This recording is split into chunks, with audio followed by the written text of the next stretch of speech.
Classic rock album reviews coming right at you. Smack 'em, God, people. It's a review. I want to talk about, oh man, Sacrifice from Motörhead. Now, you're going to get a real, another Motörhead review very soon because I ordered before Christmas, I mean like months ago, Iron Fist, the deluxe edition that brings, 3 vinyls and a book.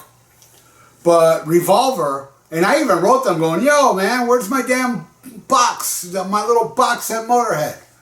And they replied one time.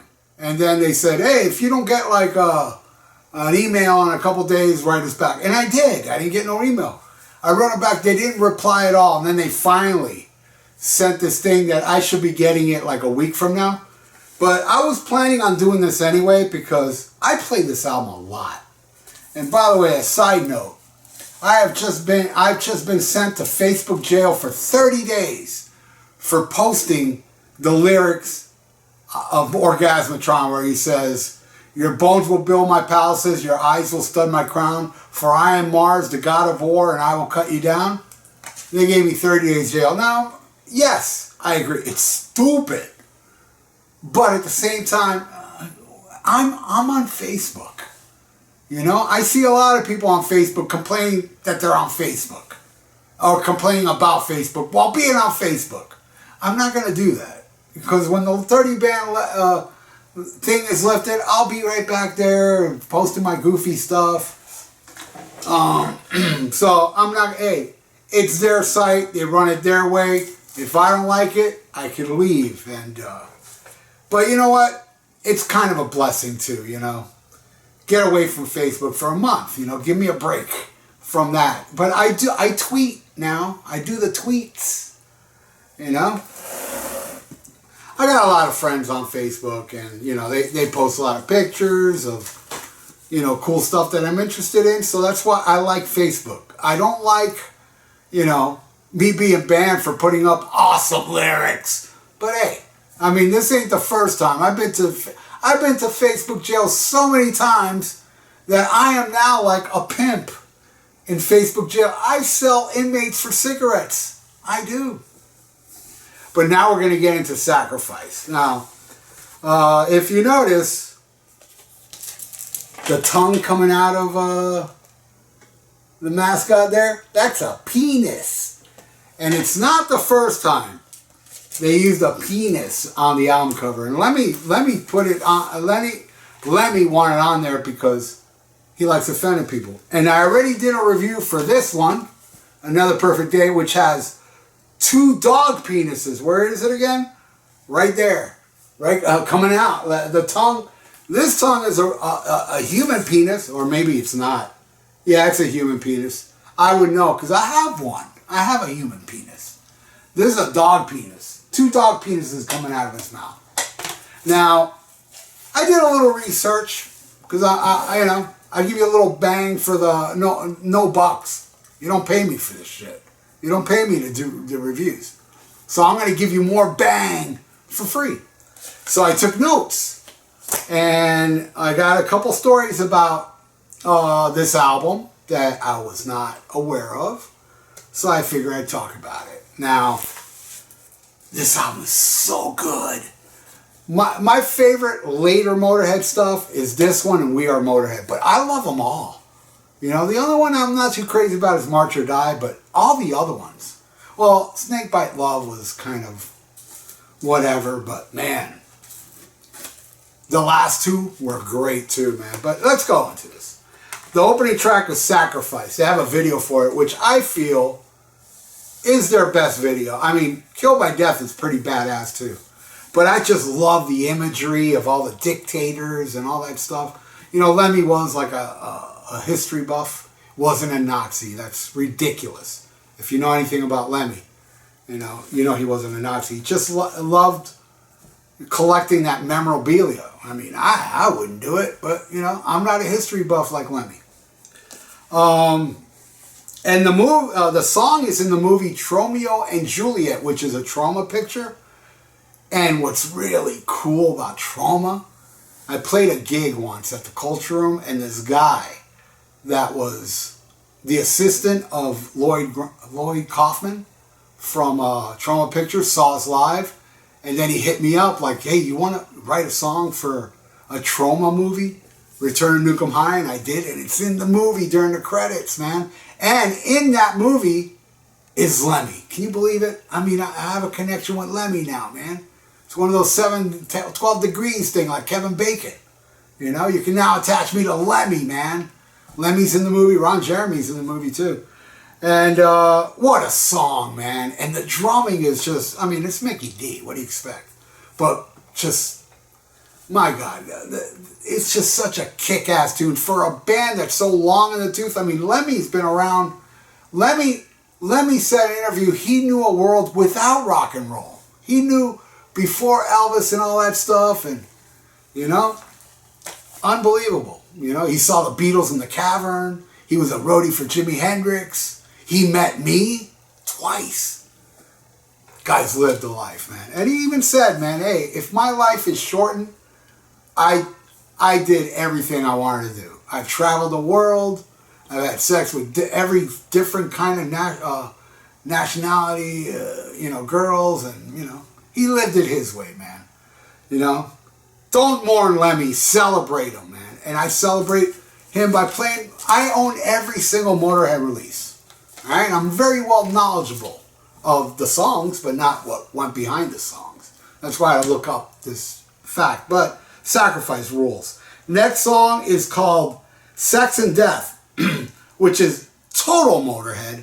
And they wrote this 10 minutes on the last day they were recording. They just bashed it out, and it's badass. It's total Motörhead, Fast and Furious, awesome damn tune. Next one, Over Your Shoulder. Catchy, man. I love that. Over Your Shoulder, honey. Awesome stuff, man. What a great song. This is a solid album. A solid Motörhead album. And yeah, Over Your Shoulder is one of my favorites on here. I'll talk about my favorite when it gets here. It's probably not what you think.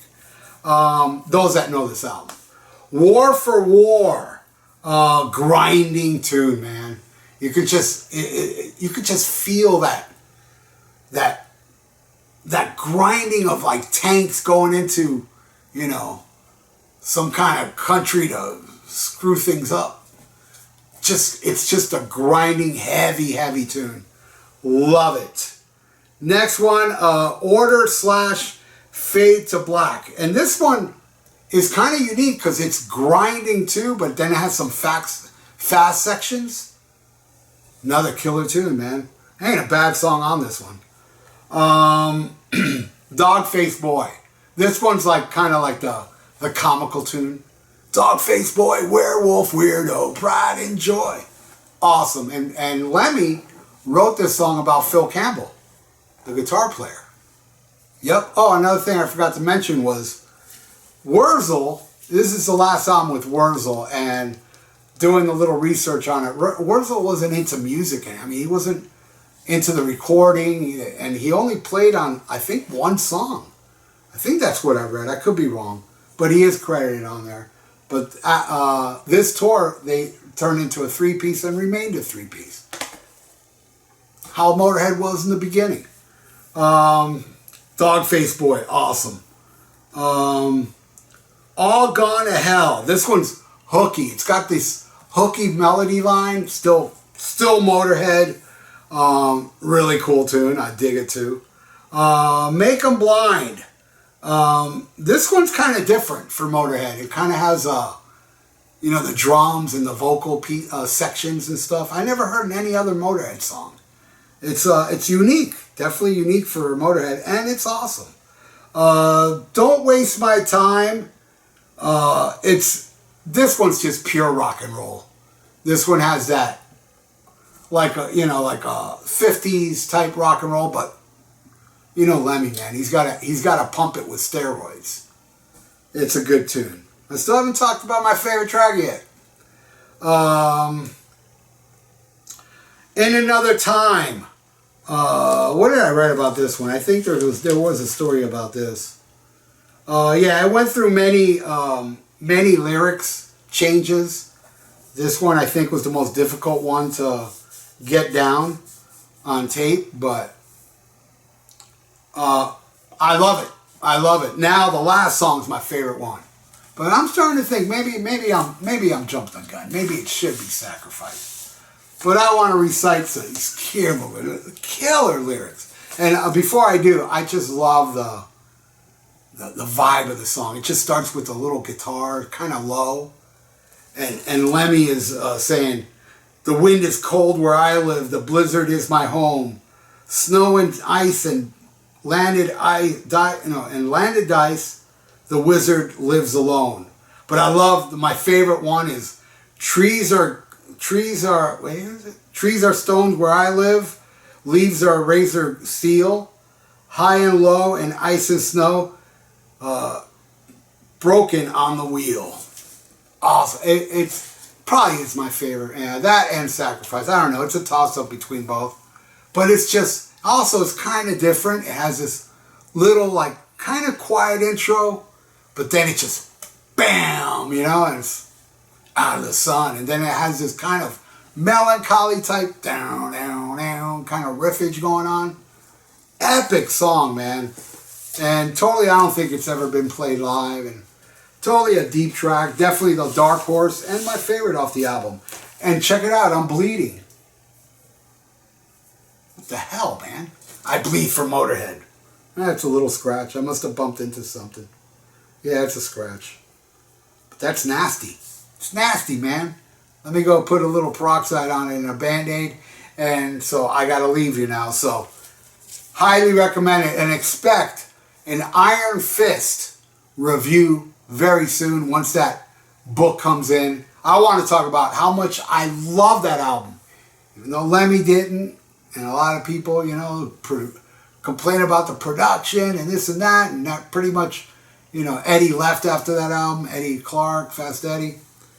And God, I miss Fast Eddie, Filthy, and Lemmy. Somebody wrote the other day, who's the best drummers of these? And they put Mickey D, Charlie Benante, and I can't remember who the other one was. But technically, I'd say Filthy was the lowest of the four. But I gotta say, he was the most important of the four, though. Technical don't mean crap. In the end, for me, it's the mark they leave. And what Filthy did on the drums, double bass on the song Overkill, to me that is more important than how good you play. And he did play great, though. Don't get me wrong. I'm just saying, Phil, Mickey D and Charlie are just freaks of nature on the drums. They're just, technically, superior. But musically, writing a drum thing, no. Filthy was better than them. And that's it. Thank you, everybody, for watching. If you like to donate, I got a PayPal in the description below. And please subscribe to my channel if you have not. Right on, everybody. Long live Fast Eddie Clark. And, of course, Filthy Animal, Phil Taylor, and Lemmy Kilmister. Stay frosty. Listen to Black Sabbath. And all hail Motörhead. Schmagamagob.